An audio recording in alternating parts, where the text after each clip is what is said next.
నమస్కారం అమ్మా. నమస్కారం అయ్యా. అమ్మ, ఇప్పుడు బయోపిక్ల ట్రెండ్ నడుస్తోంది. ఇప్పుడు ఎక్కడ చూసినా ఇప్పుడు దాదాపు థియేటర్లో 7-8 బయోపిక్లు ఉన్నాయి ఇప్పుడు ఆల్రెడీ. మీరు అసలు సినిమాలు చూసే అలవాటు ఉందా మీకు ఎప్పుడైనా ఆట విడుపుగా? చాలా తక్కువ. విశ్వనాథ్ గారి సినిమాలు అయితే తప్పకుండా చూసేదాన్ని. ఈ మధ్యకాలంలో చాలా బాగుందని చెప్పేసి మహానటి సినిమా మాత్రం చూశాను. చూశారు. అలాగే రామారావు గారిది మొదటి పిక్చర్ ఇది కథానాయకుడు, ఫస్ట్ది, అది చూశాను. చూసాను. అన్నింటికంటే బయోపిక్ నేను మొదట చూసిన మహాత్మా గాంధీ చూశాను. ఓహో. అయితే సరే, ఇప్పుడు మహానటి మనం మాట్లాడుకుందాం. ఇప్పుడు నువ్వు అన్నావు కదా ఏదో ట్రెండ్ బయలుదేరిందని. అవునమ్మా. మనకి ఏమిటంటే ఒక పిచ్చిలో పడిపోతే అందరం అదే పిచ్చిలో కొనసాగించడం అనేది మనకున్న గొప్ప బలహీనత. అయితే అమ్మా, ఒకడొక ట్రెండ్ స్టార్ట్ చేశాడు అనుకో, అదే బండిలో మొసపోసినట్టు అందరూ వెళ్ళిపోవడం అనేటటువంటిది అది నడుస్తుంది కదా, బోరు కొట్టే వరకు నడుస్తుంటుంది. అవును. అయితే ఇప్పుడు మీరు మహానటి చూశారు కదా. మహానటి అంటే ఆవిడ ఇప్పుడు చచ్చిపోయే దాదాపు 42 సంవత్సరాలు. మరి ఆవిడ బతుకున్న కాలానికి మీరే సాక్ష్యం ఇప్పుడు ఈ స్టూడియోలో. సో కాబట్టి మీరు మహా అభిమానిని నేను కదా. నాకు లెటర్ కూడా రాశారు ఆవిడ. నేను సుమంగళి సినిమా చూసినప్పుడు వారికి లేఖ రాశాను. అప్పుడు నేను 8th స్టాండర్డ్ 9th స్టాండర్డ్ స్టూడెంట్గా ఉన్నా. అది చూసి నేను లెటర్ రాస్తే ఆవిడ వెంటనే నాకు రిప్లై ఇచ్చి తన బ్లాక్ అండ్ వైట్ ఫోటో ఒకటి పంపించింది. అది నాకు ఇష్టమని తెలిసి ఈ మధ్యన ఈ సావిత్రి మరణించదు, మరొక సావిత్రి జీవించదు అని ఎవరు ఆత్రేయ గారు రాసింది కూడా ఒక ఫోటో కూడా నాకు ప్రజెంట్ చేశారు. అలా సావిత్రి గారి సినిమాలంటే ఆ రోజుల్లో అసలు నచ్చనిది ఎవరు? సావిత్రి. అదేలేమ్మా. కాబట్టి ఆమె సాటి. అదే నా ప్రశ్న ఏంటంటే, మీరు మహానటి చూసిన తర్వాత అసలు ఈ డైరెక్టర్ స్క్రీన్ మీద చూపించిన దానికి నిజమైన సావిత్రికి మీరు దగ్గరగా చేసినట్టు అనిపించిందా మీకు? బయోపిక్ని నిజంగానే చూపించాడు అనిపించిందా మీకు? ఇప్పుడు సినిమా అనిన తర్వాత బాబు ఏది అందులో 100% నిజాన్ని ఎప్పుడు చూపించరు. ప్రజలను 10 మందిని థియేటర్కి రప్పించుకోవడానికి ఎటువంటి మసాలాలు పెడితే ఆ థియేటర్కి వస్తారనే కోణంలోనే డైరెక్టర్ కానీ కానీ వాళ్ళు అదే చూస్తారు. ఎందుకని? దాని నుంచి వాళ్ళకి కావలసింది రాబడి. అంతేగాని ప్రజలకు దీని ద్వారా ఏదో సంకేతం ఇద్దామనో అనేటటువంటిది తక్కువ ఉంటుంది. ఇప్పుడు మహాత్మా గాంధీ సినిమా చూసాం. మొత్తం ఆయన జీవిత చరిత్రని ఆ 2 గంటల్లోనే మీరు చూపించలేరు. ఆ 2 గంటల సినిమా చూసే దాంట్లోనే ఫిక్షనే ఎక్కువ ఉంటుంది తప్ప అసలు వాస్తవాలు ఉండవు. అవునా కదా? అట్లాగే ఇప్పుడు సావిత్రి గారి సినిమా చూస్తే కూడా ఇప్పుడు దాంట్లో మీరు చూశారు, సావిత్రి గారి సినిమాలో ఆవిడ ఒక ఏమంటారు దాని ఒక పానీయాన్ని తీసుకునేటటువంటి ఒక సీన్ చూపిస్తే బాటిల్ పైకి ఎత్తేసి మంచం మీద అట్లా పడిపోయినటువంటి ఒక సీను చూపించారు. అది నిజంగా తాగుతున్న సమయంలో అట్లా సమయంలో ఎవరు చూశారు? దాన్ని అలా చూపిస్తే కానీ ప్రేక్షకుడికి కావాలి. ఆ ప్రేక్షకుడి యొక్క సైకాలజీని బట్టి వీళ్ళు సినిమాలు తీస్తున్నారా? సినిమాలను తీసేదాన్ని బట్టి వీళ్ళు చూస్తున్నారు. ఇప్పటికి చూడు, వాళ్ళు అలా చూస్తున్నారు కాబట్టి మేము తీస్తున్నాం, వాళ్ళు అలా తీస్తున్నారు కాబట్టి గతి లేని నమ్మక గంజే పానకం అన్నట్టుగా ఏదో ఒక వినోదం కావాలి మేము చూస్తున్నాం అంటారు ప్రేక్షకులు. ఆ నేపథ్యంలో ఇవాళ తీస్తున్నటువంటి సినిమాలు ఏది ముఖ్యంగా ఈ బయోపిక్స్ విషయం మాట్లాడుకుంటే ఆత్మకథలు కదా, వీళ్ళందరి యొక్క జీవిత చరిత్రల కోణాలు తీసుకుంటే అంతా అందులో కరెక్ట్ ఉండదు. లేకపోగా ఇంకొక ప్రమాదం ఏం జరుగుతోంది, ఈ సినిమాలు చూసిన తర్వాత దీంట్లో ఈ కొంతమంది ఛానల్స్లో వాళ్ళ యొక్క వ్యక్తిగత జీవితాలని బజారుకి ఇడ్చి ఇంకా దాన్ని ఇంకా ఘోరంగా వాళ్ళని ఒక గొప్ప నాయకుడిగా చూపించాల్సినటువంటి మీరు ఎంత నష్టం చేస్తున్నారు ఎవరినైనా సరే. అది నా ప్రశ్న. ఇప్పుడు మేము రామారావు అనగానే లేదు సావిత్రి అనగానే మాకు ఒక గొప్ప అభిప్రాయం ఉంటుంది, మా పెద్దవాళ్ళు చెప్తే ఏంటి ఇవన్నీ. ఇప్పుడు ఇట్లాంటివి తీసుకొచ్చి పోగొడుతున్నారు. నిన్న ఆ తీపి జ్ఞాపకాలను కూడా పోగొడుతున్నారు. ఓహో ఇలా అంటే కదా ఒకళ్ళకొకళ్ళు చెవులు కొరుక్కుని వాళ్ళ వ్యక్తిగత జీవితాలను విధంగా అసభ్యంగా మాట్లాడుకుంటూ దానిని మళ్ళీ ఇంకా కొన్ని వెబ్ ఛానల్స్లో దానిని సొమ్ము చేసుకోవడానికి వీళ్ళు మళ్ళీ చూపించడం ఏమిటిది? అదే ఇది కేవలం ఏమర్థమవుతోంది మనకి? కేవలం దీని ద్వారా మనం కొంత సొమ్ము చేసుకోవడానికి అనేది క్రిస్టల్ క్లియర్గా తెలిసిపోతుంది. దాని మీద మళ్ళీ కొంతమంది చండాలమైనటువంటి కామెంట్స్ పెట్టడం, ఇదంతా అవసరమా? ఇంతకంటే గొప్ప దేశంలో మనం చర్చించుకోవాల్సిన మాట్లాడుకోవాల్సిన వేరే విషయాలు అంటే అసలు మీరు బయోపిక్లే తీయొద్దంటారా? చరిత్ర తెలిసేది ఎట్లమ్మా మరి? ఇప్పుడు మామూలుగా ఉన్నటువంటి చరిత్రను కనుక అట్లా చూపిస్తే ఎవరు చూడరు అనేటటువంటి అభిప్రాయం. ఇప్పుడు సపోజ్ ఇప్పుడు అన్నమయ్య సినిమా తీసుకుందాం, మనం అన్నమయ్య సినిమానే తీసుకుందాం, భక్త రామదాసు సినిమానే తీసుకుందాం. ఏది రామదాసు, శ్రీరామదాసు, ఇవి కూడా వాళ్ళ జీవిత చరిత్రల కోణాల్లో నుంచి తీసాం కదా. నిజంగా అన్నమయ్య ఆ విధంగా మరదళ్లతో ఆ విధంగా ప్రేమ సంగీతాలతో పాడాడా, ఆ విధంగా అర్చించాడా, ఆ సాళువ నరసింహరాయలు ఆ విధంగా అటువంటి పాటలు పాడాడా, అవన్నీ చరిత్రలో జరిగినాయి కాదు కదా. అవన్నీ జరగని విషయాలను కూడా ప్రజలను మరింతగా చూడడానికి కావలసినటువంటి మసాలాలన్నీ దాంట్లో పెట్టి కదా అసలు పూర్తిగా అన్నమయ్య చరిత్ర కంటే దీన్ని ఎక్కువ చూపించామా లేదా? అవంటే కొంత జనరంజకంగా జనం అదే చూడాలి నేను అనేది, కాబట్టి. జనరంజకంగా అగ్నిని ముట్టుకునేటప్పుడు మనం జాగ్రత్త పడాలి కదా. నేననేది కొంతమంది చరిత్రలు మనం తీసుకునేటప్పుడు అది వాటి పట్ల జాగ్రత్త, లేకపోతే తీసేయడం మానేయాలి. అదేలే, అంటే వాటి మీద పెద్దగా సరే కొంత మనం జనాలు తీకపోయినా పర్వాలేదు, కనీసం ఆ తీపి జ్ఞాపకాలతో బ్రతుకుతాంగా. సావిత్రి గారి గురించి మాకున్న ఊహలు, అలాగే రామారావు గారి గురించి, రాజశేఖర రెడ్డి గారి గురించి కానీ, ఇంకొకళ్ళ గురించి కానీ వాళ్ళ ఊహల్లో కొన్ని భావాలు ఉండిపోతాయి, మధుర జ్ఞాపకాలు. ఆ జ్ఞాపకాలను అలా ఉండనివ్వండి. మళ్ళీ మీరొచ్చి కెలికి ఇంకొకడు మాట్లాడి ఇతను తీస్తున్నాడు కదా, ఇంకొకళ్ళు తీసి ఇంకొక రకంగా తీసి ఈ విధంగా ఇన్ని సినిమాలు అవసరమా? అదేమ్మా, సరే ఇక మనం అంత లోపలికి వెళ్ళకపోయినా ఎవరి కోణాలను బట్టి వాళ్ళు తీసుకోవడం వల్ల ఏమవుతుందంటే వాళ్ళ మంచి జీవితాలను బజారును పడేస్తున్నారు అంటున్నాను నేను. అదేమ్మా, కాబట్టి ఇప్పుడు ఈ మహానటి బయోగ్రఫీ తీసిన అతను, ఆ డైరెక్టర్ మీద మీ ఒపీనియన్ ఏంటి? బాగా తీసినట్టేనా? ఆ విషయంలో నేను అంటలేదు నాన్న. దృశ్యమానంగా వాళ్ళు చూపించేటటువంటి విషయంలో ఒక డైరెక్షన్లో దాన్ని అట్లా చూపించగలగటం వాళ్ళ నిపుణత్వాన్ని మెచ్చుకుంటాను నేను. మళ్ళీ సావిత్రి గారి సినిమా తీసిన తర్వాత ఎంతమంది ఎన్ని రకాలుగా దాని మీద కామెంట్స్ పెట్టి కొన్ని రోజులు కొన్ని నెలల పాటు ఆ సావిత్రి సినిమా మీద విపరీతమైనటువంటి, నాకు కూడా సావిత్రి ఇలాంటిదని, ఇంకొకడు ఆ జమినీ గష్ని ఇలా చేశాడని ఒకటి, దాని మీద మళ్ళీ కొన్ని అభిప్రాయాలు పెట్టి ఇంత చర్చలు జరిగి అసలు సావిత్రి యొక్క గౌరవాన్ని తీసేశారు కదా. నేను అక్కడ బాధపడుతున్నాను. అందుకని ఇప్పుడు మీరు అందరికంటే పెద్దవారు, ఇప్పుడు ఈ సినిమాలు తీసిన దర్శకులు అందరికంటే కూడా మీరు పెద్దవారు, మీరు వాళ్ళకి గురువు లాంటి వాళ్ళు. ఇప్పుడు మా ఛానల్ ద్వారా మీరు దర్శకులకి ఏం చెప్పదలుచుకున్నారు? ఇట్లాంటి సినిమాలు తీసేవాళ్ళు. ఇప్పుడు ఇదంతా సావిత్రి గారు లేరు, పోయి 41 ఏళ్ళైంది. ఇప్పుడు కరెంట్ ఇష్యూ రామారావు మీదే, ఒక్క రామారావు మీద, ఎన్టీ రామారావు మీద 4-5 సినిమాలు వస్తున్నాయి. లక్ష్మీస్ రామారావు అని, ఈ క్రిష్ తీసిన 2 సినిమాలు, తర్వాత ఇంకెవరో ఆయన లక్ష్మీ పార్వతిని వైపు కోణం నుంచి తీస్తూ వీరగంధం దాంట్లోంచి తీస్తూ ఉన్నారు. సో ఈ కేతినేని సంథింగ్, ఆయన కేతినేని బాబు ఎవరో. సో ఇట్లా తీస్తున్న సందర్భంలో ముఖ్యంగా ఈ మధ్య ఒక ట్రైలర్ వచ్చింది రామ్ గోపాల్ వర్మది. ఇప్పుడు ఎవరి కథని ఎవరైనా చెప్పొచ్చు, ఎవరి కోణం వాళ్ళది. దాంట్లో కొన్ని అసభ్యకరమైన పదజాలం వాడారు. మీకు రామారావు గారి పిల్లలతో స్నేహం అయితే ఉంది కదమ్మా, కొన్ని సందర్భాల్లోనైనా మీరు కలిసి ఉంటారు కదా. ఎక్కడో హలో అంటూ అంత పెద్ద స్నేహం నాకేం లేదు. పోనీ ఒకవేళ తెలుసున్న అబ్బాయి, ఆయన పైన ఉన్న ఒక అవుట్లుక్లో పిల్లల్ని అలా పెంచుంటారంటారా? ఆ పిచ్చి పదాలు వాడి మీకు ఇప్పుడు చాలా డిసిప్లిన్. ఆమె కూడా చెప్పారు ఈ మధ్యన ఆత్రే, మన రామకృష్ణ గారు మిస్సెస్, ఆరుద్ర గారు మిస్సెస్, రామలక్ష్మి గారు చాలా డిసిప్లిన్గా పెంచారు. బజారుకి వెళ్తే కూడా ఏదైనా ఒక వస్తువు కొనుక్కున్నప్పుడు కూడా వాళ్ళ నాన్నగారు ఎంత ఇచ్చారు, ఆ 300 రూపాయలు పెట్టి చీర కొనుక్కోమంటే 300 రూపాయలు పెట్టే కొనుక్కుని ₹1 కూడా ఖర్చు పెట్టేవారు కాదు. అంత డిసిప్లిన్గా పెంచారని చెప్పి, అందులో ఆయన పైగా తెలుగు భాషకి, ఆ మాట్లాడే పదజాలానికి ఎంత అద్భుతంగా ఉండేది. వారు అట్లాంటివి ఎందుకు నేర్పిస్తారు, వారింట్లో అలాంటి పదాలు ఎందుకు? అదే నేను చెప్తున్నాను నాన్న, జనాన్ని రప్పించుకోవడానికి వాళ్ళు ఇష్టం వచ్చినట్టు రాసేస్తుంటారు. వాళ్ళు ఎందుకు అట్లా? అదే మరి ఇట్లా ఇప్పుడు కొంత మేము ఛానల్ మాట్లాడకూడదు, కానీ ఇంకా సినిమాలో పెట్టిన భాష. నేను ఒక్క మాట చెప్తాను, వింటావా? సినిమాలు పక్కన పెట్టి మన చరిత్రలను ఏమిటి? అలెగ్జాండరు పురుషోత్తమను ఓడించాడని అబద్ధపు గ్రంథాలు రాశారు. అక్బర్ ద గ్రేట్ అని రాశారు. ఏమ్మా, మరి ఆర్యులందరూ కూడా విదేశాల నుండి మన దేశానికి వచ్చారని అబద్ధపు కథలు రాశారు. అలాగే జగత్తుకే ప్రభు అయినటువంటి శ్రీరామచంద్రుడిని, జగత్తుకే గురువైన శ్రీకృష్ణుడిని అవమానించారు. అనేక రకాలుగా మన చరిత్రలని వక్రీకరించి రాసినటువంటి గాథలు మనకు ఎన్నో చూస్తున్నాం.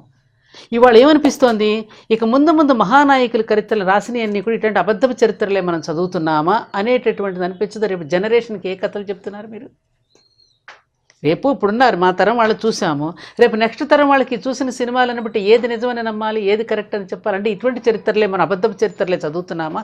ఎవరిని రోల్ మోడల్గా తీసుకోవాలి మేము అని అనుకోరా? మన భారతదేశపు చరిత్రని కూడా వక్రీకరించలేదా? కరెక్టే. అందుకని నేను మన ఔరంగజేబు, అసలు మత సామరస్యానికి ఔరంగజేబు ప్రతీకని రాశారు. మరి ఇలాంటివన్నీ రాసిన చరిత్రలు వాళ్ళు చదువుతున్నాం, ఏది నిజమో ఏదో చరిత్రకారులు చెప్తున్నారు. మిమ్మల్ని ఎందుకు అడుగుతామంటే, రాజశేఖర రెడ్డి గారికి రామారావు కాలానికి మీరు సాక్ష్యంగా ఉన్నారు మీరు. కాబట్టి ఈ 2 కథల్లో ఈ రామ్ గోపాల్ వర్మ చెప్పినట్టు కానీ, క్రిష్ చెప్పినట్టు కానీ, లేదా కేతనేని ఎవరో ఒక అతను చెప్పినట్టు కానీ అసలు ఆ కథలో రామారావు ప్రవర్తన అట్లుండేదా? మనము చాలా దగ్గరగా చూసాం. నేను అనేక సార్లు ఉద్యమాలు చూసిన రామారావు గారిని చాలా దగ్గరగా చూశాను. ఆయనకి విపరీతమైన ఒక జాతీయ భావన, దేశభక్తి, సమాజం పట్ల ఒక ప్రేమ, గౌరవం అన్నీ ఉన్నాయి ఆయనకి. కొన్ని సంఘటనలు అనేటటువంటివి ఏదైతే జరుగుతాయి అంటే కొన్ని పరిస్థితుల్లో ప్రారంధం కొద్దీ అనమనండి, ఏదో ఒక కారణాల చేత ఏదో ఒక బలహీనతలో ప్రతి మనిషి కూడా నెట్టివేయబడతాడు, ఎంతటి వాడైనా. అలాంటి కొన్ని సంఘటనలు ఆయన జీవితంలో జరిగి ఉండవచ్చు. ఆ అధ్యాయాన్ని కనుక పక్కన పెడితే మిగతా జీవితాన్ని అంతటిని రామారావు గారిది కనుక మనం చూసినట్టయితే ప్రతి ఒక్కరి హృదయంలో కూడా ప్రతిష్ఠించబడ్డాడు ఆయన.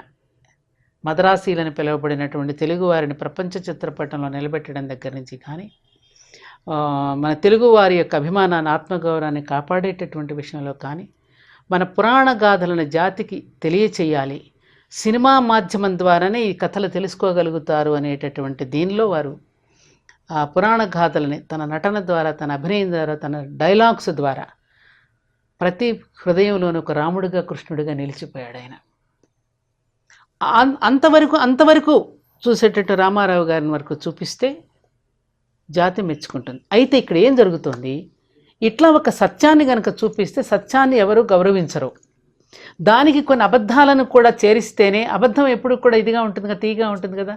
ఆవిడెవరు అచ్యుతవల్లి గారు ఇదనేది, నిజమన్నది పాలైతే డికాక్షన్ అనేది అబద్ధం, నిజమనే పాలలో అబద్ధమైన డికాక్షన్ కలిపితే పానయోగ్యంగా కాఫీ తయారవుతుందని. సినిమా కూడా అంతే.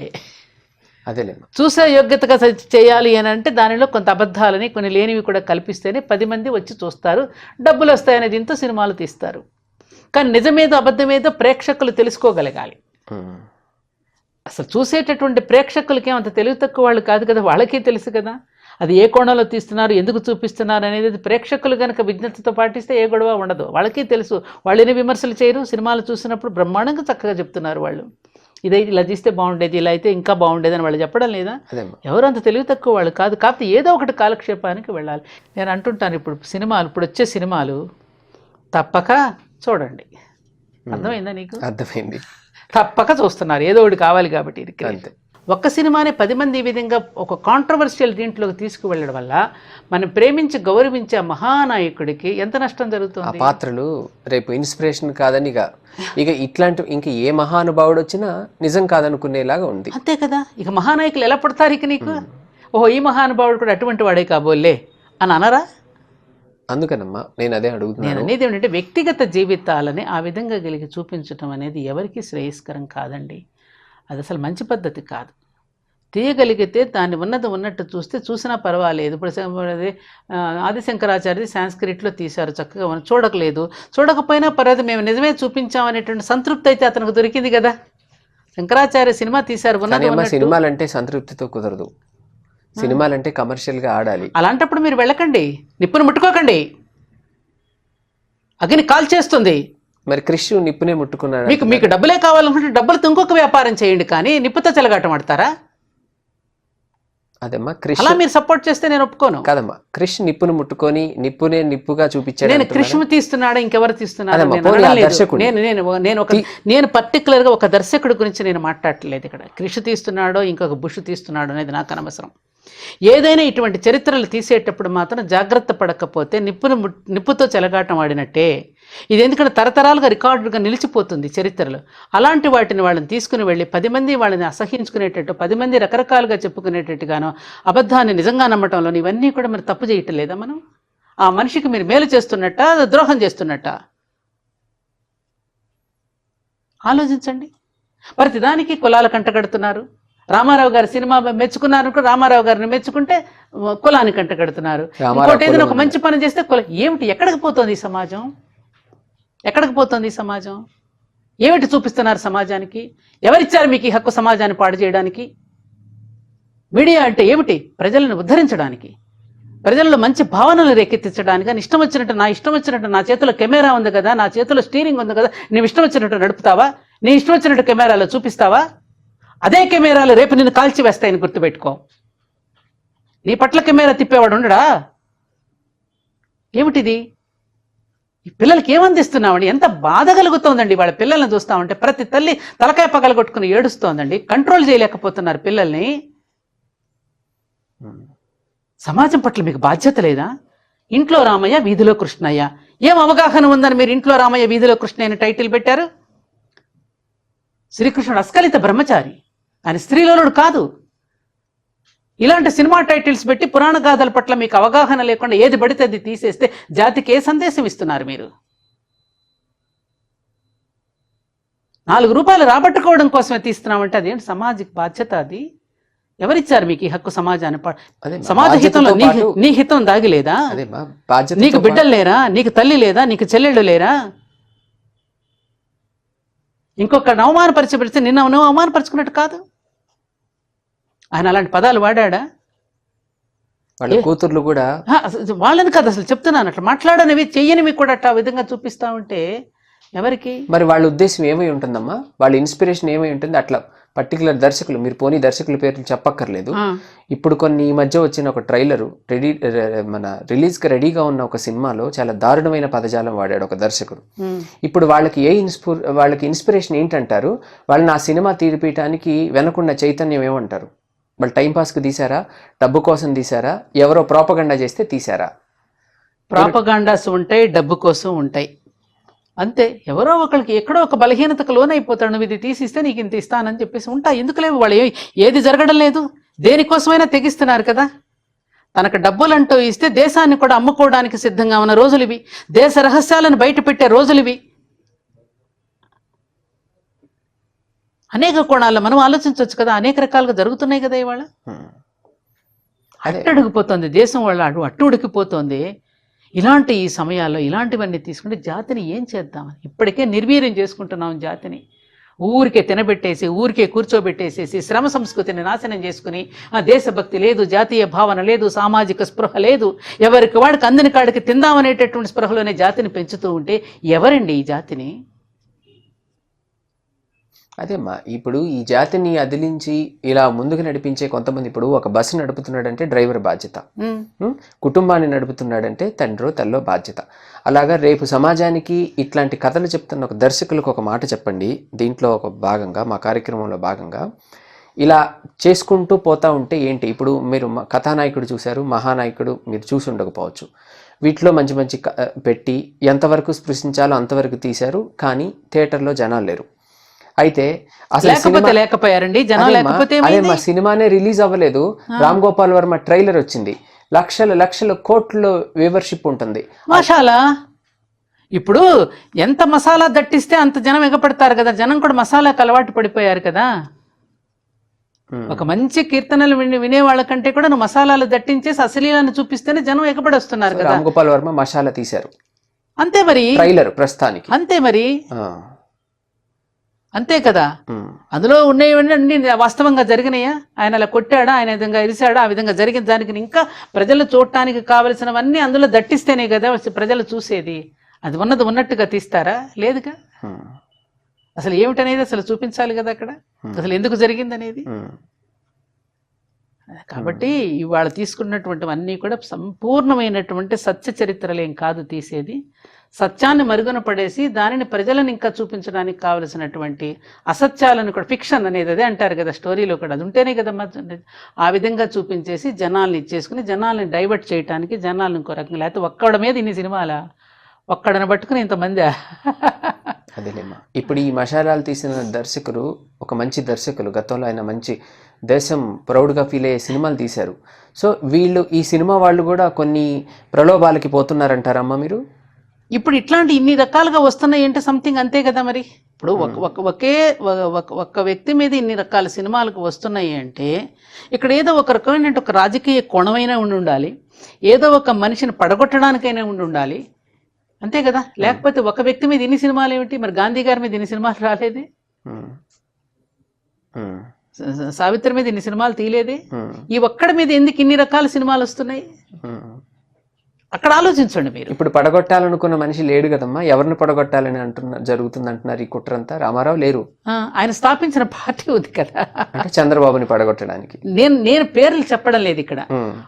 ఆయన యొక్క ఉనికిని లేకుండా చేయాలి అంటే ఆయన స్థాపించినటువంటి ఒక మహోన్నతమైనటువంటి ఒక పార్టీ ఉన్నది కదా, ఉంది కదా, మహోన్నతమైనటువంటి ఒక ఆశయంతో తెలుగువారి ఆత్మగౌరవం కోసం పెట్టిన పార్టీ ఉంది కదా. అవును, ఆ పార్టీనే నామరూపాలు లేకుండా చేయాలని అని అనుకోవచ్చు కదా. వీళ్ళ కుయుక్తులని దీనికే అంటారు, అని వీళ్ళ యత్నాలని. అంతే ఉండొచ్చు, లేకపోతే ఇన్నెందుకు ఉంటాయి? ఆ మాత్రం కామన్ సెన్స్ అని ప్రతి మనిషి ఆలోచిస్తాడు కదమ్మా. అంత అవసరమా అది? రామారావు గారి జీవిత చరిత్ర తీయగలిగితే ఉన్నది ఉన్నట్టుగా ఆయన కళారంగంలో ఎలా ప్రవేశించాడు, కళారంగం నుంచి మళ్ళీ రాజకీయంలోకి ఎలా ప్రవేశించాడు, ప్రజలకు ఏ రకంగా సేవ చేశాడు, ఆయన ఆఖరధ్యాయంలో జరిగిన సంఘటన ఏమిటి, ఆ సంఘటన ద్వారా అది చూపించేసి క్లోజ్ చేసేయండి అక్కడికి. మనం ఏదైతే మసాలా అంటున్నామో ఆ ట్రైలర్ చూసి అది ఆయన భార్య అనుమతితోనే తీసుకుంటున్నామని చెప్తున్నారు. మరి భార్య ఎట్లా అనుమతించింది అంటారమ్మా మసాలాలకి లక్ష్మీపార్వతి గారు? ఇప్పుడు ఏ దర్శకుడు అయితే తీశారో ఆ దర్శకుడు కుటుంబాల అనుమతి తీసుకొని చేస్తున్నాడు. ఇప్పుడు బతుకున్న వాళ్ళు, ఆయన భార్య బతుకున్నారు, ఆయన భార్య అనుమతి ప్రకారమే తీశాను అంటున్నాడు. అంటే ఇరు పక్షాల మధ్య ఒక రైవలరీ నడుస్తోందిగా, ఎప్పటి నుంచో ఒక రైవలరీ నడుస్తోంది. ఆ రైవలరీగా రెండు శత్రువర్గాలుగా ఉన్నప్పుడు తప్పకుండా దానికి వ్యతిరేకంగా ఇంకొక బాణం వేయాలనేటటువంటి దాంట్లో కూడా దట్టించడానికి అలవాటు ఉంటుంది కదమ్మా. అట్లా దట్టించాలనే దాంతో సొంత భర్తను అలా చేస్తారా అమ్మ? మరి భర్త కథని అలా తీమని చెప్పడం. ఆమె బసవతారకం గారు అయితే తీసేవారు, అట్లాంటి పని చేసేవారు కదా. బసవతారకం కాదు కదా ఆవిడ. బసవతారకం గారు తన భర్తను తను ఆరాధించింది, బసవతారకం గారు తన భర్తను పూజించింది. ఆ బసవతారకం గారు అయితే అటువంటి దానికి ఒప్పుకోరు. ఇవి ఎట్లా ఒప్పుకుంటారు? ఎప్పటికైనా ఆ తేడా ఉంటుంది కదా వేణు. ఆయనతో అన్ని సంవత్సరాలు చేసి అంతమంది బిడ్డల్ని ప్రసవించి అంతమంది, రామారావు గారు ఆయనే అన్నాడు కదా, నాకు ఇంతమందిని నన్ను ఇన్నిసార్లు పుట్టించింది అనేటటువంటి వాళ్ళ దాంపత్య ధర్మం ఏమిటో ఆయనకు బసవతారకం గారు అని పిలిచేవారట ఆ సన్నిహితులు చెప్పేవారు. ఇదివరకు 12 సార్లు నన్ను కన్న నా తల్లి. నేను ఎన్నోసార్లు రామారావు గారిని కలిశాను. ఆయనకి నేను రక్షాబంధన్ కట్టడానికి వెళ్ళాను, ఒక రోజున పాయసం తినిపించి. ఆయనప్పుడు దీంట్లో వెళ్ళినప్పుడు కూడా నేను ఒకరోజు మేమంతా మా ఫ్రెండ్స్ అందరం కూడా జైలుకి కూడా వెళ్ళాము. మరి ఆ విధమైనటువంటి అట్లాంటి ఎన్టీ రామారావు గారు నిలదీసి కూడా నేను ప్రశ్నించాను. నేను అల్ కబీర్ మెకనైజ్డ్ స్లాటర్ హౌస్ కట్టినప్పుడు అన్నగారిని నేను నిలదీసి ప్రశ్నించాను. అన్న ఆగు, ఇట్లాగే నిలదీసినప్పుడు ఆయన మంచిగానే రెస్పాండ్ అయ్యారు, చాలా చక్కగా రెస్పాండ్ అవ్వబోతూ ఉంటే లక్ష్మీపార్వతి గారు గబగబా లాక్కెళ్ళిపోయారు ఆయన్ని. నేను ఆ రోజున మెకనైజ్డ్ స్లాటర్ హౌస్ అని కట్టారు ఇక్కడ రుద్రారం దగ్గర. ఆ స్లాటర్ హౌస్ కట్టినప్పుడు నాకున్న అక్కినేని అమల గారికి జీవదయా రక్ష అని ఒక అవార్డు ఇచ్చి జైన సేవా సంఘం వాళ్ళు పిలిచి అప్పుడు ముఖ్యమంత్రి గారిని ముఖ్య అతిథిగా పిలిచారు. అప్పుడు రామారావు గారు ముఖ్యమంత్రి. దానికి వీరు కూడా వచ్చారు. అప్పుడు గౌతమ బుద్ధుడి మీద శ్లోకాలు చెప్తూ ఆ శ్లోక తాత్పర్యాలు చెప్తూ మహావీరుడి యొక్క అహింసా సిద్ధాంతాన్ని చెబుతూ మాట్లాడుతూ ఉన్నారు. ఇక వెళ్ళిపోతున్నప్పుడు నేను సడన్గా మైక్ లాక్కున్నా. నేను అవార్డు తీసుకోలే, ఎందుకంటే జీవదయారక్షణ అవార్డు ఇస్తున్నారు, నాకు అర్హత లేదు, మా ఇంట్లో అందరూ నాన్ వెజిటేరియన్ తింటారు, అలాంటప్పుడు నేను ఎలా అర్హురాలను అవుతాను, అది నేను వాళ్ళకి వండి పెడుతున్నాను అని నేను ఆ రీజన్తో నేను అవార్డు తీసుకోలే. అమల గారు తీసుకున్నారు. ఇప్పుడు రామారావు గారు మాట్లాడి వెళ్ళిపోతున్నారు. పాపం వెళ్ళిపోతుంటే నేను వెంటనే మైక్ తీసుకున్నా. అన్నా ఆగు, ఏం భార్య మాట్లాడుతుంటే మురిసిపోతున్నావు, చెల్లెలు మాట్లాడేది వినవా? పామరలో పాలమ్ముకున్న బ్రతికిన కుటుంబాలు కదన్నా మనవి. త్రివిక్రమరావు గారు మీరు సైకిల్ మీద పాలమ్మిన రోజులు మర్చిపోయారా అన్న? ఎలా ఇచ్చావన్నా? అహింసా సిద్ధాంతం మీద ఉపన్యాసాలు శ్లోకాలు చెప్పి వెళ్ళిపోతున్నావు, మెకనైజ్డ్ స్లాటర్ హౌస్ పర్మిషన్ ఎలా ఇచ్చావన్నా నువ్వు అని ఇట్లాగే నన్ను అడిగితే పాపం అయిన వారు ఒకసారి నిర్ఘాంతపోయారు. ఏదో నాకు సమాధానం చెప్పి నన్ను ఓరడించబోతున్నారు. ఇప్పుడు గబగబా చేయబెట్టుకుని తీసుకెళ్ళి లక్ష్మీపార్వతి గారు, మీరు ఇందాక అన్నట్టు కథకి పర్మిషను ఆవిడే బసవతారకం గారు అయితే ఇచ్చుండేవారు కాదు అని అంటే మీరు మాటల్లో ఇప్పుడు ఈమెను భారీగా జనాలు ఇంకా ఒప్పుకోలేదని అంటున్నారా? జనాలు ఇవేం పట్టించుకోరమ్మా. జనాలు ఆమెను భారీగా అంగీకరించారా అంగీకరించలేదా అనేటటువంటిది కనుకైతే రామారావు గారిని మళ్ళీ ఎన్నికల్లో గెలిపించుకున్నారు కదా, అక్కడ లక్ష్మీపార్వతి గారి విషయాన్ని గురించి మేము ఆలోచించాలి. అన్నగారినే చూశారు, ఏదో ఆయనకు తోడుగా నీడగా ఉంటుందని చెప్పేసి వచ్చి ఏదో ఆయనకు సేవ చేయడానికి వచ్చిందనే దాంట్లో అన్నగారి మీద ఉన్నటువంటి గౌరవంతో వాళ్ళు ఎవరు కూడా ఆ విషయంలో ప్రజలేమి దాని మీద ఏమీ చెవులు కొరుక్కోలేదు, ఎవరు కొనుక్కోలేదు. సరే, తర్వాత వచ్చినటువంటి కొన్ని సన్నివేశాల వల్ల, అప్పుడు జరిగినటువంటి పరిణామాల వల్ల ఎన్టీ రామారావు గారు నాకు తెలిసి నేను బాగా పరిశీలించిన దాన్ని బట్టి కొంతకాలం తర్వాత ఆయనకి పాలన మీద పట్టు తప్పింది. మేమందరం ఆ మాట కూడా అడిగాను అన్నగారు నేను ఆ రోజు నిలదీసి, అన్నా మీకు పాలన మీద పట్టు తప్పుతుంది, నిర్ణయాలు మీరు స్వయంగా తీసుకోండి, మీ చుట్టూ భజన పరులు చేరుతున్నారన్నా చేసుకున్న తర్వాతే పార్వతి ఆ రోజునే ఆ మహావీర్ జయంతి రోజునే అడిగాను. అన్నగారు నిలబెట్టా, మీరు స్వయంగా నిర్ణయాలు తీసుకోండి అన్నా, మీరు పాలన మీద పట్టు తప్పుతోంది, భజన పరులు చేరుతున్నారు మీ చుట్టూ, తాను ఇట్లాగే అడిగాను అన్నగారిని. ఇప్పటికీ నా దగ్గర పేపర్ కట్టింగ్ ఉంది ఆంధ్రజ్యోతిలో, ఆవిడ వింటున్నారు మీ మాట, ఉన్నారు అక్కడే. సరే ఇది అయిపోయింది, ఇక వచ్చేసేసిన తర్వాత పాపం చేశారు అనుకో. అప్పుడు ఏంటి, అందరం బాధపడ్డాం, ప్రజలందరూ అనుకున్నారు ఏమిటి రామారావు గారు ఈ సినిమాలు ఇప్పుడు రాజకీయంగా ఇట్లా వచ్చేసిన తర్వాత వారు మళ్ళీ ఈ సినిమాలు ఏమిటి గొడవ, ఇప్పుడు పాలన కోసం ప్రజల కోసం వచ్చారు. మళ్ళీ మేజర్ చంద్రకాంత్ సినిమా కానీ, శ్రీనాథుడు కానీ, కవి సార్వభౌమ, తర్వాత ఇంకేదో 2-3 పిక్చర్స్ తీశారు ఆయన ముఖ్యమంత్రిగా ఉన్నప్పుడుగా.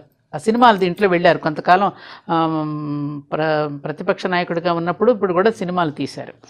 అప్పుడు అందరికీ కొంచెం అనిపించింది, అప్పుడు కొంచెం పాలనలో కొంచెం తేడా అనేది ప్రజలందరూ గమనించారు.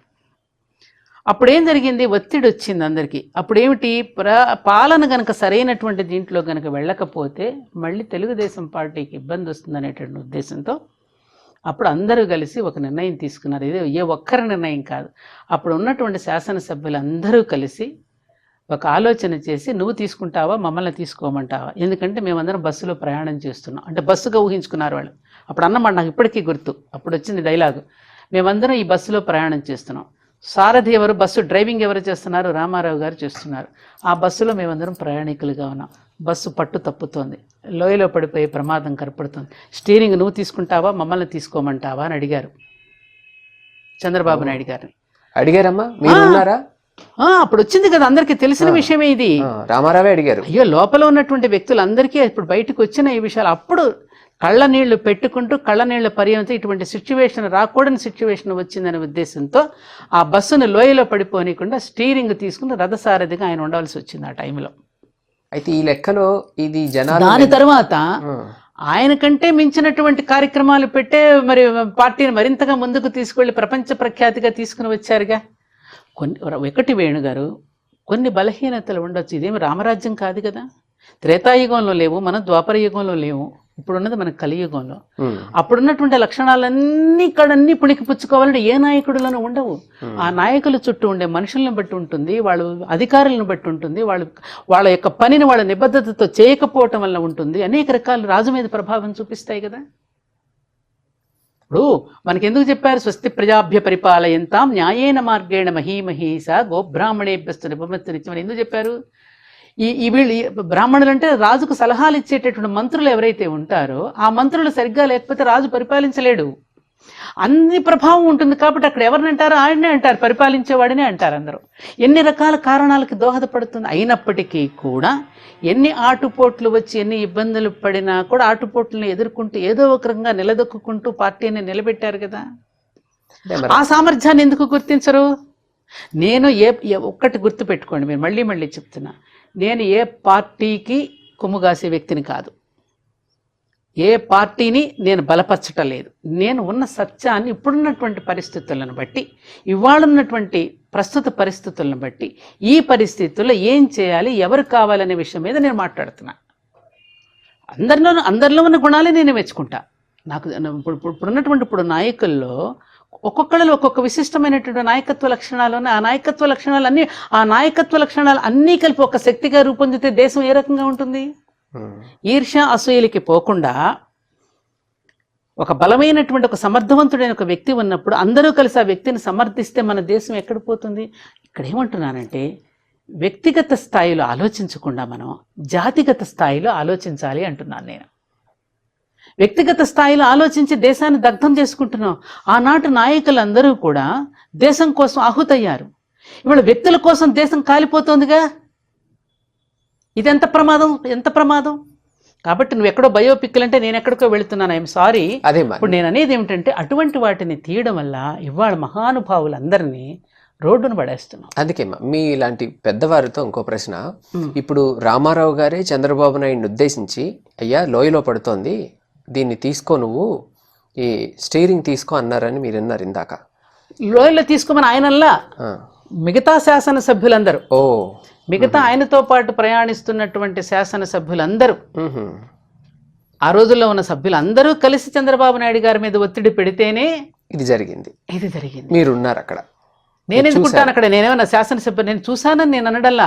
అప్పుడు మనకు వార్తలు తెలుస్తున్నాయి కదా, అసలు కళ్ళకు తెలుస్తోంది కదా, పాలనలో పట్టు తప్పుతోందని తెలుస్తోంది కదా. కానీ ఆ సంఘటన వైస్రాయిని ఒక దీని కింద చేసి దాని పెద్ద ఇది చేసి అన్ని. ఇప్పుడు ఒకటి నాన్న, అందులో ఉన్న వాళ్ళే కూడా, అందులో ఉండి ఇట్లో ఉండి వాళ్ళు కూడా చెప్పులు వేసేవాళ్ళేటువంటి రోజులు వచ్చాయి ఇవాళ. అందులో ఆ పక్షంలో ఉండి కూడా చెప్పులు వేస్తారు, ఈ పక్షంలో ఉండి కూడా ఆ పక్షం వైపు ఉండేవాళ్ళు కూడా. ఆ పక్షం అంటే లక్ష్మీ పార్వతి పక్షం నుంచి కూడా వేసి. మీరు జర్నలిస్ట్గా మీరు ఇన్ని రకాలుగా నన్ను అడగొద్దు నాయన. నేను చెప్పేది ఏమిటంటే, నేను అంత ఇదిగా రాజకీయ కోణంలో నుంచి నేను మాట్లాడట్లేదు. రాజకీయం నాకు అసలు చేత కాదు, నాకు తెలియదు.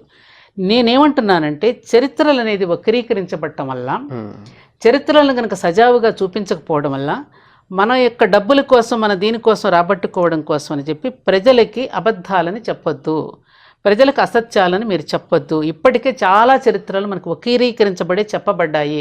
రేపటి తరాలకు మేము ఏం చెప్తాం, రేపటి తరాలకు ఎవరిని రోల్ మోడల్స్గా తీసుకోమని చెప్పాలి. ఇప్పటికే పిల్లలందరూ అడుగుతున్నారు, మిమ్మల్ని చూసి మేము ఏమి నేర్చుకోవాలి అని అడుగుతున్నారు. కుళ్ళు రాజకీయాలు నేర్చుకోవాలా, కోర్టులకు ఎక్కడాలు నేర్చుకోవాలా, తగవులు ఆడుకోవడం నేర్చుకోవాలా, కొట్టుకోవడం నేర్చుకోవాలా, ఏమి నేర్చుకోవాలని పిల్లలు అడుగుతూ మన మీద తిరగబడుతున్నారు వాళ్ళ పిల్లలు.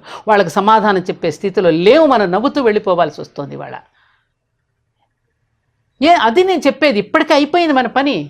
ఇంత పవిత్రమైనటువంటి ఈ భారత జాతి, ఇంతగా ఉన్న జాతిని వాళ్ళు ఎవరి తెలివితేటలతో, వాళ్ళు ఎవరికి వాళ్ళమే మేధావులం అనుకుంటూ మనం ఇప్పటికే సర్వనాశనం చేసేసుకున్నాం దేశాన్ని.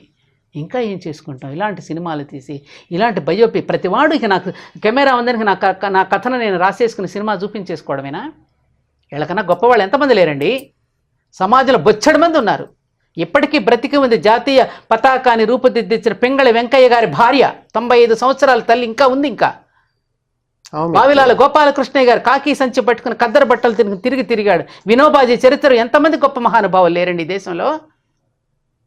వాళ్ళ కథను తీయాలి. అందరూ ప్రసిద్ధులందరూ ప్రముఖులు కాదు, ప్రముఖులందరూ ప్రసిద్ధులు కాదు. చాలామంది ప్రముఖ వ్యక్తులు, ప్రసిద్ధ వ్యక్తులు ఉన్నారు. ఇవాళ ప్రసిద్ధులం కావాలంటే ఒక టీవీ ముందు కూర్చొని మాట్లాడైతే అయిపోతాం ఎవరమైనా. ఎంతసేపు పడిపోవాలంటే ఎంతసేపు అండి? కొండ ఎక్కడం ఎంతసేపు కష్టం, కింద పడిపోవడానికి ఎంతసేపు క్షణం చాలు. ఆయన ఆ విధంగా పడగొట్టేసి ఎందుకండి? ప్రపంచంలోనే ఎక్కడికి వెళ్ళిన, ఏ దేశం వెళ్ళినా, you are from Andhra, you are from Andhra, you are from Telugu రాష్ట్రాలు, ఎన్టీఆర్ అంటూ మేమందరం నేపాల్, లండన్ అక్కడికి సమ్మేళనానికి వెళితే మమ్మల్ని చూసి తెలుగు వాళ్ళమని చెప్పి అందరూ నమస్కరించి గౌరవించారు. అటువంటి గౌరవాన్ని తెచ్చిపెట్టిన మహానుభావుడు ఆయన. ఇప్పుడు దాన్ని ఎవరిష్టాన్ని. ఎందుకండి ఇవన్నీ అవసరమా? 4 లైన్లో తీసేయండి, అవుట్లైన్ తీసుకుని సినిమా చూస్తే చూసిన వాళ్ళే చూస్తారు, లేకపోతే లేదు. సత్యం సత్యమే, ఆ సత్యాన్నే తీయండి. 10 మంది చూడకపోతే ఏమైందంటే నీకు నష్టం? చూడదగిన వాళ్ళే చూస్తారు.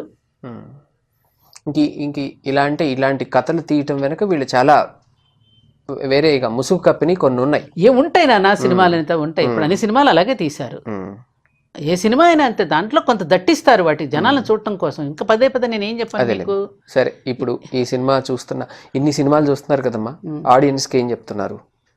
ఇప్పుడు ఇన్ని కథలు చూస్తున్నా నేను ఆడియన్స్కి చెప్పడానికి రాలేదు నాన్న. నువ్వు అడిగావు ఆడియన్స్కి, నేనేం చెప్తాను? ఆడియన్స్కి తెలివితే ఇదే కథను నమ్ముతున్నారమ్మా వాళ్ళు. ఆడియన్స్కి ఏం చెప్తాం? యుక్తాయుక్త విచక్షణ జ్ఞానాన్ని ఉపయోగించుకోమని చెబుతాం. ఏది నిజమో ఏది అబద్ధమో సినిమా చూడగానే ప్రతి పిల్లవాడు కూడా చెప్పేస్తున్నారు ఇవాళ. సో చూసిన దాన్ని నమ్ముతున్నారు అనుకోవట్లేదు. నేనైతే నమ్మటలేదు, ఎప్పుడు నమ్మరు. బ్రహ్మాండమైన విశ్లేషకులు ఉన్నారు ప్రజల్లో, బ్రహ్మాండమైనటువంటి ఆలోచన పరులు ఉన్నారు ప్రజల్లో. మీరు పట్టించుకోరు కానీ వాళ్ళని మనమే మేధావులు అనుకుని, మనమే సూపర్ అనుకుని చెప్పి మనమే గొప్పగా తీస్తున్నామని మీరు అనుకుంటున్నారేమో. ప్రజల్లో చాలా ఆలోచన పరులు ఉన్నారు, చాలా అద్భుతమైనటువంటి వ్యక్తులు ఉన్నారు. వాళ్ళు అడుగుతారు, అది ఏమండి వాళ్ళు చూస్తున్నారు కాబట్టి మేము తీస్తున్నా ఉన్నారు. ఏం కాదు, ఏమి గతి లేని గంజే పానకం కాబట్టి ఏదో ఒకటి చూడాలి, కాలక్షేపం కూడా చూస్తున్నామని వాళ్ళు అంటున్నారు. వీళ్ళు అనుకుంటున్నారు పాపం వాళ్ళు మాయే చూస్తున్నారు, మాయేనని అనుకుంటున్నారు. ఏం లేదు, మంచి. సీతారామయ్య గారు మనవరాలు చూస్తే ఎంత ఆదరించాం, ఏముంది దానిలో? ఎంత అద్భుతమైన కథ. పండంటి కాపురం, శృతిలయలు, విశ్వనాథ్ గారి సినిమాలను ఎందుకు ఆదరించారండి? మసాలాలు దట్టిస్తేనే ఆదరించారా? మీరు పొరపాటు పడుతున్నారు ప్రజలను అలా అనుకుని. ప్రజలు మీరు తక్కువ అంచనా వేస్తున్నారు. ప్రజలను పిచ్చివాళ్ళ? ప్రజలకు ఏదో పెద్ద పెద్ద బలహీనతలు మీకున్నాయి, ప్రజలకు లేవు. వాట్ ఈజ్ వాట్ అనేది ప్రజలకు తెలియదా? అందుకని ముందు మీ జర్నలిస్టులు మారాలండి. మీ జర్నలిస్టులు లోక కళ్యాణం కోసం పుట్టారు. లోకానికి ఏది అందించాలో అది అందించండి. మంచిగా అందించారు. నారదుడు గొప్ప జర్నలిస్టు. నారదుడు ఏం చేశాడు లోక కళ్యాణం కోసం అటు ఇటు చెప్పి ఇద్దరి కోసం అని చెప్పి ఎవరి అహంకారాన్ని వాళ్ళని అణిచిపెట్టేసేసి లోక కళ్యాణం కోసం పాటుపడ్డాడు. అటువంటి నారద మహర్షికి మీరందరూ ప్రతీకలు, జర్నలిస్టులు. ఆ పని చేయండి. కానీ అమ్మ దర్శకులు జర్నలిస్టులు ఏమి అడిగి తీయరు. జర్నలిజం అంటే నేను మీడియా, నేను అనేది అదే అర్థమైంది. అదే అనేది మా చేతులు, నేను అనేది మా చేతిలో కెమెరా ఉందని మీరు ఇష్టం వచ్చినట్టు తీయొద్దు, మా చేతిలో స్టీరింగ్ ఉందని మేము ఇష్టం వచ్చిన నడుపుతామంటే ఎవరికి ప్రమాదం? ఎవరికండి ప్రమాదం? ఆనాడు సినిమాలను ఇప్పటికీ గుర్తు ఎందుకు పెట్టుకుంటున్నాం? ఆ పాత పాటలు కానీ ఆ పాత సినిమాలు ఒక్కొక్కరికి మేము వదినంటే ఎలా ఉండాలో, పన్నెండు కాపులు అన్నదమ్మలు ఎలా ఉండాలో, తోటికోడళ్ళు, ఆనాటి రామారావు గారు, నాగేశ్వరరావు గారు గుండమ్మ కథలు కానీ, కాంతారావు గారు కానీ, రేలంగి కానీ, సూర్యకాంతం కానీ వాళ్ళందరూ వస్తుంటేనే, తెర మీదకి వస్తుంటేనే నవ్వేవాళ్ళం మేము. వాళ్ళు ఏం మాట్లాడకుండానే సూర్యకాంతం కానీ, రేలంగి గారిని, రమణారెడ్డి గారిని చూడగానే మనకు నవ్వొచ్చేది. ఎక్కడ ఒక అసహ్యమైన జగుప్సాకరమైన ఒక చిన్న డైలాగ్ ఉండేది కాదు. ఇవాళ ఎటువంటి జగుప్సాకరమైనటువంటి వినోదాన్ని పంచుతున్నారు? ఏమన్నా తిట్టుకున్నా సరే, నన్ను ఏమనుకున్నా సరే పర్లేదమ్మా. ఇప్పుడు నాకు అర్థమైంది ఏంటంటే, ఇప్పుడు మీరు బయోపిక్లని, కథల్ని, మహానాయకుల జీవితాన్ని ఛిద్రం చేయొద్దు అంటున్నారు. మహానాయకుల జీవితాలని మహోన్నత వ్యక్తి తీయగలిగితే మహోన్నతమైన వ్యక్తుల జీవితం మహోన్నతంగానే చూపించండి. కానీ వాటిని మీరు స్పృశించి వాటిని వ్యతిరేకంగా తీసి జనం మధ్యలో కన్ఫ్యూజన్ మాత్రం మీరు పెట్టకండి. వేరే లాభాలు ఆశించి మాత్రం తీయద్దు. వాళ్ళ జీవితాలను టచ్ చేసినప్పుడే, నేను రామారావు గారి విషయమే చెప్పడం లేదు సుమా, ఎవరైనా ఒక మహాత్ముడు కానీ, ఎవరి జీవితాలైనా, ఒక శంకరాచార్యుడు కానీ, ఒక స్వామి వివేకానందుడు కానీ, ఏదైనా సరే, ఒక అన్నమయ్య కానీ, ఒక రామదాసు కానీ, వీళ్ళందరి చరిత్రలను కూడా స్పృశించినప్పుడు జాగ్రత్తగా స్పృశించిన రామారావు గారు అటువంటి సినిమాలలో నటిస్తున్నప్పుడు కంప్లీట్గా ఉపవాసం ఉండి నేల మీద పడుకుని ఏమ్మా అంత నిష్టగా ఉండి సినిమాలు తీసేవారు. కాబట్టి మరి ఆ 10 తలకాయలని ఆ సినిమాలో చూశాను. మరి 10 తలకాయలు రావణాసురుడు అన్ని గంటలు నుంచో ఉన్నారంటే ఆయన ఎంత నిష్టగా ఉండబట్టి చేశారు. అవి హైలైట్ చేయండి. సరే అమ్మా, మీరు బయోపిక్ గురించి ఐఎమ్ సారీ, నేను కొంచెం ఆవేశంగా మాట్లాడుతున్నాను. కొంచెం బాధ కలిగింది అంతే. ఎందుకంటే బాబు, ఇవాళ ఉన్నటువంటి పరిస్థితుల్లో నేను చాలా కాలేజెస్కి, స్కూల్స్కి వెళ్తుంటాను కదా. కొంతమంది తల్లిదండ్రులు మాట్లాడుతున్న ఆవేదన. ఇవాళ కూడా ఒక తల్లి వచ్చి కళ్ళ నీళ్ళు పెట్టుకుని బాధపడుతూ ఏడ్చింది. ఎలాగమ్మా, ఎలా కంట్రోల్ చేయలేకపోతున్నాం, వీళ్ళు ఈ దీంట్లో పడిపోయి అసలు ఏమి చెప్పిన మాట వింటలేదు, మార్నింగ్ లేవమంటే లేవటలేదు, రకరకాలైనటువంటి దీంట్లో పడిపోయి కుటుంబాలన్నీ ఛిద్రం అయిపోతున్నాయి, రణరంగం అయిపోతుంది ప్రతి ఇల్లు కూడా. అలాంటి దీనికి మీడియా అనేటటువంటిది ఏం అందించాలి? ఇవేనా మాట్లాడుకునేది? ఏదో తమ్నైల్స్ పెట్టేసేసి ఏదో చూడాలని, ఏదో సెన్స్ని క్రియేట్ చేయండి నాన్న. సెన్సేషన్ ఎందుకు? మనకి సెన్సిబుల్గా ఉండాలి అది. అదేంటమ్మా, మీలాంటి వాళ్ళ మాటలతోనే సెన్స్ అందిద్దామని మా ప్రయత్నం. అలాంటి ప్రయత్నం చేయండి. చాలా గొప్ప గొప్ప వ్యక్తులు ఉన్నారు, వాళ్ళతో చెప్పించండి, వాళ్ళని రోల్ మోడల్స్గా తీసుకోమనండి. ప్రజలందరూ అటువంటి వాళ్ళ కోసం ఎదురు చూస్తున్నారు. అందుకే టోటల్గా మేము ఏ ఒక్క సినిమా కాకుండా బయోపిక్ల మీద మిమ్మల్ని అభిప్రాయం అడుగుతున్నది అందుకు.